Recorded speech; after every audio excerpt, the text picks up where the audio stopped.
First of all, I'd like to apologise for not being able to be with you in person today, but thank you for allowing me to say a few words. Scotland's an energy-rich country with the natural resources, the highly skilled workforce and the expertise to transform our economy from one that's heavily reliant on the burning of fossil fuels to one run on renewable energy. The path to net zero will not always be straightforward, but the challenges often come with opportunities. And here in Scotland, we have a long history of rising to meet challenges with fortitude and innovation.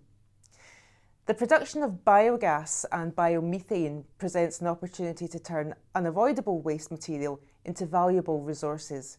It can help create a more circular economy, reduce our consumption of resources, and help displace the use of fossil fuels in hard to decarbonise sectors. And we should be capitalising on that opportunity. There are currently 18 sites injecting biomethane to the gas grid in Scotland, and if we continue to improve in the collection and utilisation of the available resources, we can continue to grow that number. Alongside energy efficiency measures, blending biomethane into our gas grid is a way to reduce emissions now and to make how we heat our homes less damaging to the environment.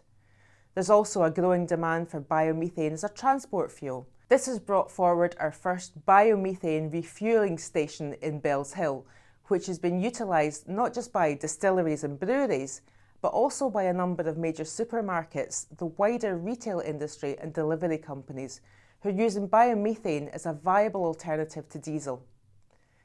A number of Scotland's distilleries have been proactive in reducing their carbon footprint by using anaerobic digestion plants. We know that there may also be opportunities for the agricultural sector and for rural and island locations to create sustainable solutions for the treatment of waste, which will help to deliver greater energy security and to create good quality jobs within these regions. Upgrading biogas to biomethane produces a stream of CO2, which is relatively easy to capture. This could be utilised in the food and drink sector, used as feedstock for the production of synthetic fuel, or directed towards one of the many emerging uses in the industrial biotech sector. With the right infrastructure in place, it could also be permanently stored and would be an effective way to remove CO2 from the atmosphere. We believe that biomethane production could be one of the technologies that really kick-starts the carbon storage sector in Scotland. We recently published our draft bioenergy policy statement, which seeks views on the priority uses of bioenergy and on the potential to scale up the domestic production of biomass production. We're keen to hear the views of everyone involved in the bioenergy sector and other related sectors, and therefore I'd like to take this opportunity to encourage responses to the consultation, which can be found on the Scottish Government's Citizen Space portal. In our draft policy statement, we set out that we want to see the finite resources that are available to the bioenergy sector being used where they can best support Scotland's journey to net zero.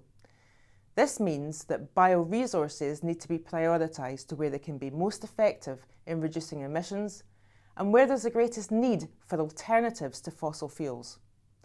In the longer term, the finite bioresources which are available should be prioritised towards applications with carbon capture, wherever that becomes feasible.